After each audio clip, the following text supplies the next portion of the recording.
Yung mga kaumada, quick demo lang dito sa hidden features ng Gconnect app. Pwede pala siyang mag-render ng dynamic Pokemon icons dun sa vouchers natin, no?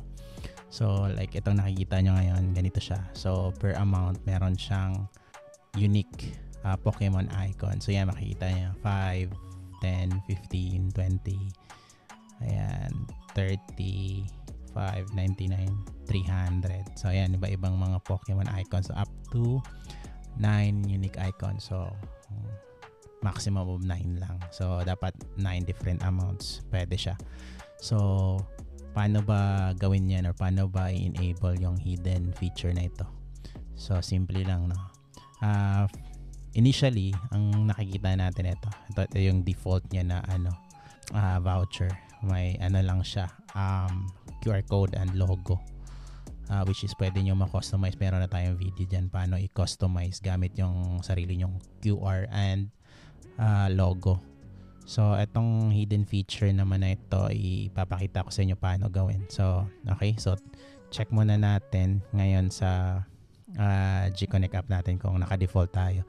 So by the way guys, kailangan pala dun sa para gumana to, dapat yung exported na voucher list ninyo, yung CSV file, dapat nakalagay siya sa Gconnect folder.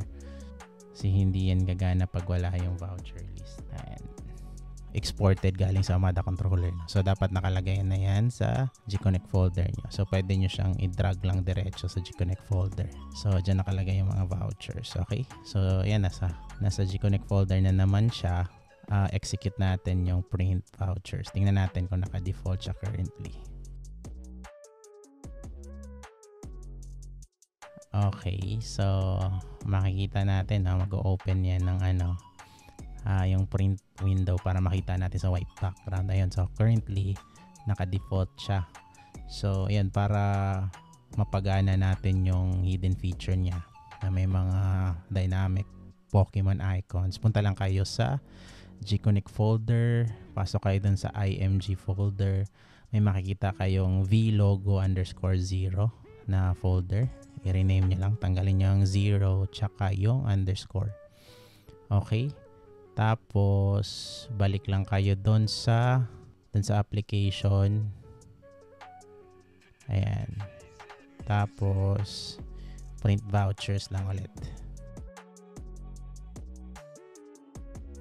Ayan, so yan, makikita nyo, ayan, papakita nyo sa white background, print preview. Ayan, so yan, nakikita nyo, nagbago na yung yung vouchers natin. Meron na siyang dynamic Pokemon icons.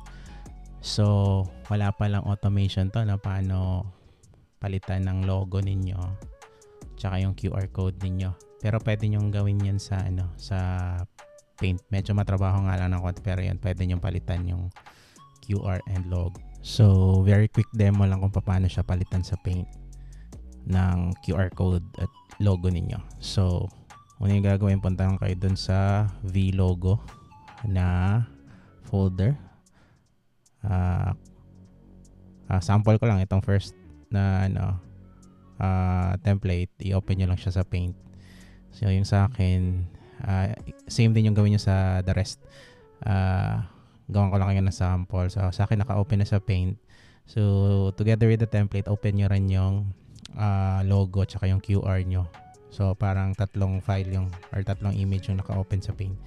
So ang gagawin nyo, unahin muna natin yung QR code for example. So tanggalan nyo lang ng background yung QR code ninyo. So merong remove background na option dyan sa Paint, sa bagong Paint, no? So yan, ayan, so tapos select nyo lang itong QR. Ayan, itong square na to, pag naka-highlight, meaning yan, pwede nyo i-select yung image. Tapos Control C, copy, and then punta kayo dun sa isang file na nasa Paint, naka-open din sa Paint, yung template. Tapos paste nyo lang siya. Ayan, adjust accordingly lang. So ayan, dapat siya, dapat medyo same. Ayan, kaya na bahala mag-adjust. Dapat yung aspect ratio niya i-maintain nyo lang, huwag nyong i-stretch. Okay, so yan gawin nyo dito para mabilis. I-highlight nyo lang itong black. Control X. Cut para mawala siya. Tapos select nyo lang ulit yung QR. Tapos kayo na bahala mag-adjust sa nyo. Ayusin nyo na lang. Okay, tapos delete nyo na lang din or cut nyo na lang din yung logo. Control X din. Ayan, tapos punta din kayo doon sa logo nyo. Ganun din yung gawin nyo, remove yung background. Tapos select nyo rin yung logo.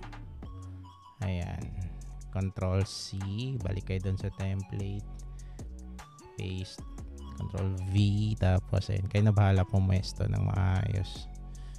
Ayan. Okay, so yan, sample yan. Okay, tingnan natin. Tapos Control S para ma-save siya. Okay, balik tayo doon.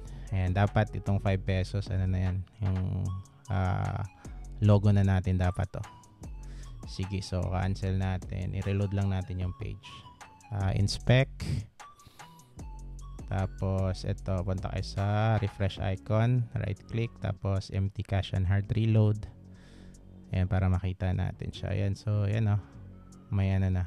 Kita na yung bagong logo. I-control P lang natin. Print preview para makita natin sa white background. Natin kung nasa ayan, may yung logo natin na medyo mas siya, malapit siya masyado sa mga voucher numbers. So pwede nyo i-adjust yan. Usog nyo sa right ng konti. So for example, ito adjust natin ang konti yung logo kasi masyado malapit dun sa numbers. So balik lang kayo sa paint. Very simple lang. Tapos highlight nyo lang. Select pala. Medyo usog natin ng konti dito. Ayan. Tapos save ulit.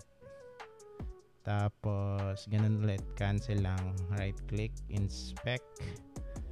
And then right click natin yung refresh button. Empty cache hard reload. Tapos close lang natin. Ayan, Control P para makita natin sa white background kung naka dark mode kayo. Okay. So ayan ayan, nakita na natin may bagong QR na and then yung logo. Okay. So that's it for this demo. Thank you very much. See you sa mga next videos. Bye-bye.